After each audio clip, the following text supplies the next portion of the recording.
अब पूरा स्कूल ही school festival की तैयारी में लग जाता है। सभी बच्चे कुछ ना कुछ करके हेल्प कर ही रहे थे और तभी हमें दिखाया जाता है कि कीदो अमाने को फोर्स कर रही होती है हंसने के लिए, क्योंकि यही है जो लोगों को ग्रीट करेगा और अगर इन्हें ये फेस्टिवल में जीतना है तो इन्हें अपना 100% देना होगा। पर जैसे हम जानते ही हैं कि अमाने उतना नहीं हंसता, तो उसकी स्माइल कुछ ज्यादा ही फोर्स लग रही थी। कीदो उससे बोलती है कि तुम्हें नेचुरली हंसना चाहिए, क्योंकि अगर तुम ऐसे हंसोगे तो वो हमें बहुत कम रेटिंग देके यहाँ से चली जाएंगे। अब कीदो और अमाने बात कर रहे थे तो माहिरू थोड़ा सा जेलस हो जाती है। तब कीदो उसे बोलती है कि तुम्हें घबराने की कोई जरूरत नहीं है, मैं अमाने को तुमसे चुरा नहीं लूंगी, क्योंकि वैसे भी मुझे वो लोग पसंद है जो बहुत ज्यादा मस्कुलर हो और मेरा पहले से ही बॉयफ्रेंड है, उसकी भी बॉडी बहुत ज्यादा कमाल की है। हाँ, अमाने दिखने में तो अच्छा है पर वो बहुत ज्यादा स्किनी है, तो वो मेरे टाइप का नहीं है। अब ये सुन के तो वो अमाने को डिफेंड करने लग जाती है कि अमान स्किनी नहीं है, वो बस शर्ट में लगता है, तुम्हें कभी उसे बिना शर्ट के देखना चाहिए, उसकी बॉडी भी कमाल की है,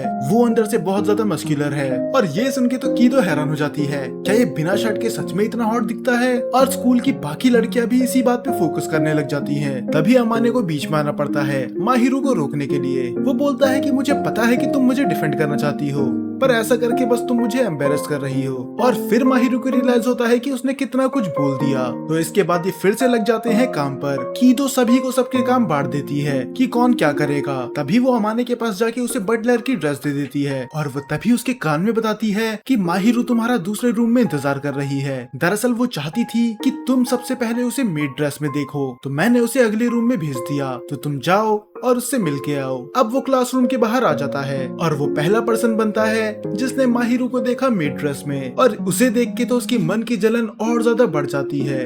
वो बोलता है कि तुम तो बहुत ज्यादा सुंदर लग रही हो और मुझसे नहीं रहा जाएगा कि अगर दूसरा कोई लड़का तुम्हें देखे। तब माहिरू भी सेम चीज बोलती है कि मैं भी नहीं चाहती कि कोई लड़की तुम्हें बटलर के ड्रेस में देखे। यहाँ तक कि जब कीदो भी तुम्हारे पास आ रही थी मुझे तो फिर भी जलन हो रही थी, तो जब बाकी लड़कियां तुम्हें बटलर की ड्रेस में देखेगी तब मेरा क्या हाल होगा। फिर ये समझ जाते हैं कि दोनों ही एक ही कश्ती में सवार हैं। अमाने नहीं चाहता कि माहिरू को कोई भी लड़का देखे और ना माहिरू चाहती है कि कोई अमाने को देखे, पर इन दोनों को एक दूसरे पे भरोसा होता है। तो फिर अमाने भी आ जाता है अपनी बटलर वाली ड्रेस में और कीदो तो उसे टीज करने लग जाती है कि तुम तो उसमें कुछ ज्यादा ही हैंडसम लग रहे हो, पता नहीं माहिरू का क्या हाल होगा जब वो तुम्हें ऐसे देखेगी। और सच में माहिरू का हाल तो बेहाल हो चुका था, उसे यकीन ही नहीं होता कि ये वो सेम अमाने है। अब तो ये पहले से भी ज्यादा हैंडसम लग रहा था। फिर अब कीदो डिसाइड करती है कि हम थोड़ी प्रैक्टिस कर लेते हैं कि हम अपने कस्टमर को कैसे ट्रीट करेंगे। तो पहला टेस्ट था माहिरू का और क्लास के बाकी लड़के बनते हैं उसके कस्टमर, और वो तो उसकी स्माइल देख के ही बेहोश हो जाते हैं। तो इसका मतलब माहिरू ने टेस्ट पास कर लिया। अब बारी थी अमाने की और उसकी कस्टमर बनती है माहिरू।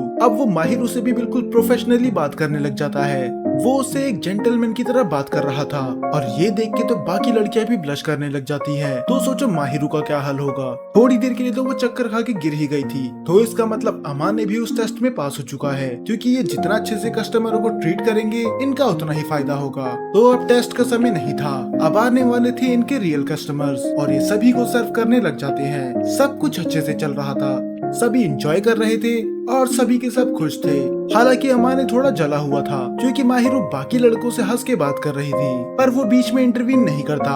पर वो अपने आप को नहीं रोक पाता जब एक लड़का उसे छूने की कोशिश करता है। अमाने उसका हाथ पकड़ लेता है, अगर उसका बस चलता तो वो तो उसे घूसा तक मार देता, पर वो ऐसा नहीं करता और वो उससे बोलता है कि आप किसी भी लड़की को यहाँ पर नहीं छू सकते, तो आपको यहाँ से जाना होगा। और वो उसे लात मार के वहाँ से निकाल देते हैं। तो इसके बाद तो उसका काम करने का मन था ही नहीं, और वैसे भी आज का दिन खत्म होने वाला था, तो वो उसे वहाँ से बाहर लेके चली जाता है। अब बाकी चीज बाकी बच्चे संभाल लेंगे। और उसके बाद ये निकल जाते हैं टहलने के लिए और वहीं पर इनको मिलता है कीदो का बॉयफ्रेंड। तो क्या आप सोच सकते हैं कि उसका बॉयफ्रेंड कैसा होगा, क्योंकि उसने शुरू में ही बताया था कि उसका बॉयफ्रेंड बहुत ज्यादा मस्कुलर है, बहुत ज्यादा स्ट्रॉन्ग और उसे वैसे ही लोग पसंद है। तो मुझे लगा उसका बॉयफ्रेंड होगा यूजिरो हानमा की तरह, पर मैं गलत था, क्योंकि वो दिखने में था ऐसा। मुझे इसमें और अमाने में तो कोई भी फर्क नहीं लगा, इन दोनों की बॉडी एक जैसे ही थी। तब वो दोनों बोलते हैं कि मुझे तो लगा कि ये बहुत ज्यादा मस्कुलर होगा, पर ये तो उतना मस्कुलर नहीं है जितना तुम बोल रही थी। फिर की तो बोलती है जरा किसी दिन इसे बिना शर्ट के देखना, ये बहुत ही ज्यादा मस्कुलर है। और माहिरो फिर से बीच में आ जाती है कि अमाने भी बहुत ज्यादा मस्कुलर है, अगर तुम्हें कंपटीशन करना है तो मैदान में आ जाओ। पर अमाने को इसमें कोई इंटरेस्ट नहीं था, तो वो वहाँ से निकल जाता है। अभी जाने वाले थे एक हॉरर थीम में, पर माहिरो को जाने का मन नहीं था। पर वो एडमिट नहीं कर रही थी कि वो डरी हुई है। वो ऐसा दिखा रही थी कि वो बहुत ज्यादा स्ट्रांग है और उसे भूतों से डर नहीं लगता। और अपनी इस बहादुरी के चक्कर में वो हाँ कर देती है उस थीम पार्क में जाने के लिए। और जब वो वहाँ से बाहर निकलती है, इसके शरीर से तो उसकी आत्मा ही निकल जाती है। पर वो तब भी ऐसा एक्ट कर रही थी कि वो डरी हुई नहीं है। पर तभी पीछे से अमाने को कोई आवाज लगाता है। तब माहिरो पूछती है कि ये अंकल कौन है, क्या तुम इन्हें जानते हो? फिर वो उसे आराम से बताता है ये है इत्सुकी के डैड। और इत्सुकी के डैड अमाने को अच्छे से जानते थे और वो भी उसकी तारीफ करते हैं कि तुम पहले से बहुत ज्यादा बदल चुके हो, अब तुम में ज्यादा कॉन्फिडेंस है, वरना पहले तो तुम बहुत चुपचाप और सहमे सहमे से रहते थे। और तभी उसकी नजर पड़ती है माहिरो पे। इस लड़की को आज तक उन्होंने कभी नहीं देखा था। तो वो उससे पूछते हैं कि आखिर ये तुम्हारे साथ कौन है, और वो बता देता है कि हम दोनों रिलेशनशिप में हैं। और माहिरो भी उन्हें ग्रीट करती है और उसके डैड को अच्छा लगता है कि ये लड़की कितनी ज्यादा समझदार और पोलाइट है, ना कि उस बदतमीज चितोसे की तरह। हाँ, हालांकि उन्होंने ऐसा बोला नहीं था, पर उनके दिमाग में यही चल रहा होगा। तब अमाने पूछता है कि आप हमारी क्लास में गए? इत्सुकी ने भी बहुत मेहनत करी है। पर तब वो बोलता है कि मैंने कोशिश तो करी थी, पर मेरी उधर जाने की हिम्मत हुई नहीं और मुझे नहीं लगता कि अब मैं उधर जाऊंगा। और ये बोल के उसके डैड वहाँ से निकल जाते हैं। और उनके जाने के बाद अमाने बताता है कि इत्सुकी के डैड चितोसे को बिल्कुल भी पसंद नहीं करते। उन्हें हर बार अपने बेटे के लिए तुम्हारी जैसी लड़की चाहिए थी, जो शांत हो, पोलाइट हो और सबकी रिस्पेक्ट करे। पर जिस तरह हम चितोसे को जानते ही हैं, वो कभी किसी की रिस्पेक्ट नहीं करती। वो पोलाइट तो बिल्कुल नहीं है और वो कुछ भी बोलने से पहले दूसरी बार नहीं सोचती। तो यही रीजन था कि इत्सुकी के डैड नहीं चाहते कि चितोसे उनके घर की बहू बने। और ये सुन के माहिरो को बहुत ज्यादा बुरा लगता है, क्योंकि चितोसे इत्सुकी से बहुत ज्यादा प्यार करती है और वो ये चीज दिखाने से बिल्कुल हिचकिचाती नहीं। तो मुझे बहुत बुरा लगेगा अगर वो दोनों अलग हो गए। मैं चाहती हूँ कि उसके डैड उन दोनों को एक्सेप्ट कर ले। तब अमाने बोलता है कि हम कुछ नहीं कर सकते, ये उनका मैटर है। अब इसके बाद से तो वो उदास बैठने लगी थी। तब वो इत्सुकी को भी बता देता है कि अभी तुम्हारे डैड बाहर आए थे, पर वो क्लास के अंदर नहीं आए। तब इत्सुकी बताता है हाँ, उनको टिकट मैं नहीं दी थी, पर अच्छा है वो अंदर नहीं आए, वरना वो फिर से चितोसे से कुछ उल्टा सीधा बोल देते और खामखा इधर ड्रामा हो जाता।